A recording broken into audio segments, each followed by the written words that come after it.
일이 많아요. 첫째, 개성공단을 폐쇄를 해야 됩니다. 개성공단 수백 명을 저렇게 인질로 만들어 놓으면 저래 되면 어떻게 하느냐. 개성공단에 갔다 왔다 하던 사람이 괜히 북한 쪽에 서서 이야기를 자꾸 하기 시작해요. 저것을 폐쇄를 해야 됩니다. 폐쇄. 개성공단 폐쇄. 6.15 선언 폐기. 만학의 근원인 6.15 선언을 위해서 폐기를 해야 됩니다. 그 다음에 김정은이 있죠. 그 입에 담기도 싫은 그 인간. 그 김정은이는 우리가 앞으로 북한의 지도자로 인정해 줄 수 없다. 앞으로 어떤 경우에도 김정은은 인정하지 않겠다는 선언을 해야 돼요. 국회가 해야 되고 정부가 해야 됩니다. 왜냐? 너가 자유롭게 선거해가지고 뽑은 지도자가 아니지 않느냐. 따라서 정통성을 인정해 줄 수 없다. 우리 앞으로 대화 상대를 하지 않겠다. 이렇게 딱 선언합니다. 그 다음에 마지막으로 이걸 꼭 해야 돼요. 이제는 우리가 핵무장을 해야 됩니다. 우리도 핵개발을 해야 됩니다. 우리도. 지금까지 북한 핵무기를 없애려기 위해서 30년 동안 노력을 해봤어요. 안 됐습니다. 북한도 버릴 수가 없어요. 이제는 저거 버리면 체제가 무너진다는 걸 압니다. 여기에 중국이 버리도록 하지 않습니다. 제일 바보 같은 사람들이 중국한테 부탁해가지고 북한의 핵개발을 포기하도록 압력을 넣자. 그런 바보 멍청이 같은 소리는 이제 안 해야 돼요. 중국이 미쳤다고 그렇게 합니까? 내가 중국 찍어보면 그렇게 하겠습니까? 중국은 북한이 있어서 귀여워 죽겠는데 북한이 핵무기를 들고 남한을 괴롭히고 미국까지 들었다 놨다고 하니까 얼마나 기쁩니까? 더구나 자기의 뒷문을 잘 지켜주는 미친 개인데 왜 버립니까? 미친 개의 효과는 뭐냐? 아무나 무는 데 있는 것입니다. 세파드는 이게 효과가 없어요. 아무나 무는 개는 뒷문에 있는 게 좋은 거 아닙니까? 그 역할 잘해주는데 왜? 그리고 김정일이가 핵무기 만들어서 뭐 북경을 공격한다고 합니까? 저는 완전히 꽃놀이표예요. 절대로 중국이 북한한테 핵무기 포기하라고 압력 안 넣습니다. 그걸 이제 알아야 되는 거 아닙니까? 그럼 어떻게 하느냐? 자, 중국도 핵무기 가지고 있어. 북한도 핵무기. 요 둘이가 이제는 손을 잡고 한국을 계속 괴롭히기 시작하고 있습니다. 그럼 우리도 살 길을 찾아야 됩니다. 그건 뭐냐? 우리도 앞으로 핵무장한다. 핵무장한다고 선언도 하고 여러 가지 방법이 있어요. 정부는 말을 안 하고 민간 부분에서 계속 핵무장하자는 이야기를 하면서 정부도 마지못해 따라가는 방식을 취할 수도 있는데 그러나 이것은 공개적으로 해요. 우리는 핵개발을 북한식으로 숨어서 할 필요가 없어요. 숨어서 할 수도 없습니다. 이건 당당하게 하되 법적인 뒷받침이 돼요. NPT라는 게 있습니다. 핵 확산 금지 조약이라는 게. 거기도 국방상의 최고의 선택으로서는 NPT를 탈퇴해가지고 핵무장하는 것을 허용하고 있는 구절이 있어요. 바로 한국이 거기에 해당되죠.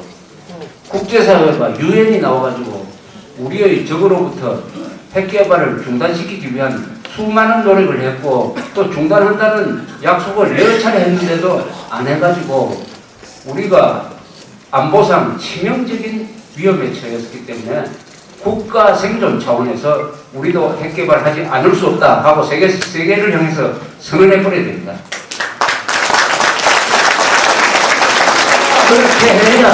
그렇게 해야 중국이 움직여요. 그렇게 해요. 물론 그렇게 하기 전에 미국하고 양해도 구하고 이런 게 있어야 되죠. 그렇게 하면은 비로소 중국이 야, 이 큰일 났다. 남한이 핵무장하면 일본이 핵무장합니다. 일본이 핵무장하면 중국이 큰일 나죠.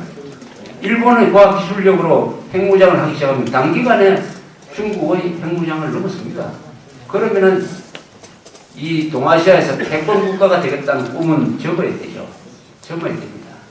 그래서 우리가 이 기회에 핵무장으로 가는 이 선언을 하도록 분위기를 띄워가지고 우리가 자주국방을 해야 됩니다. 이제 자주국방을 해야 됩니다.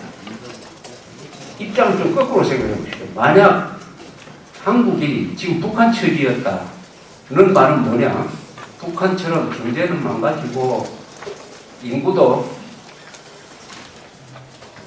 반밖에 안 되고 더구나 주변 뒤에 있던 소련, 중국이 다 망가지고 홀몸이 되었는데 지금 김정일이처럼 저렇게 강하게 나올 수가 있겠습니까? 우리가 북한 처지가 되면은 김정일이처럼 강하게 나올 수가 있겠습니까?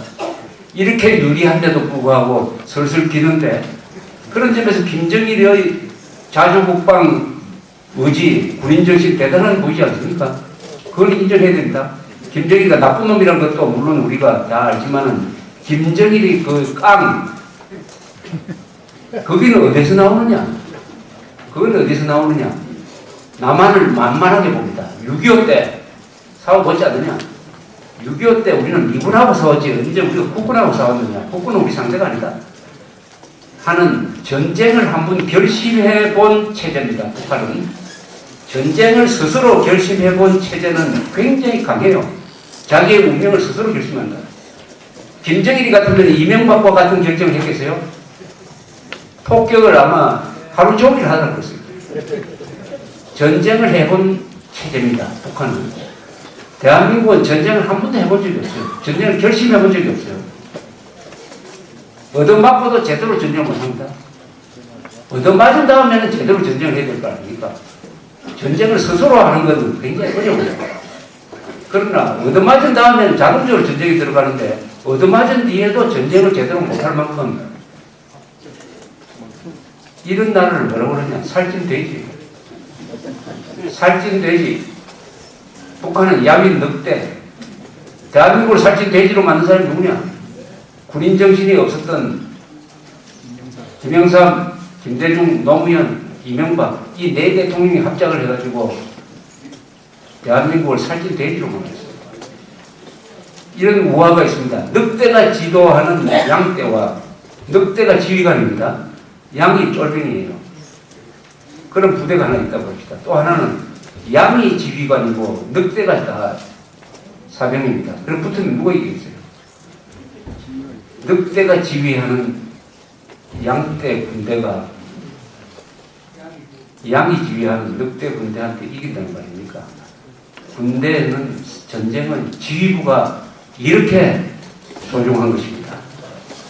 이제 말씀을 마무리하면서 제가 정리를 하면은 우리가 이 이상 더 이명박 대통령을 봐줄 수는 없다. 우리의 의사를 분명히 해야 된다. 그리고 행동할 방법을 찾아야 된다.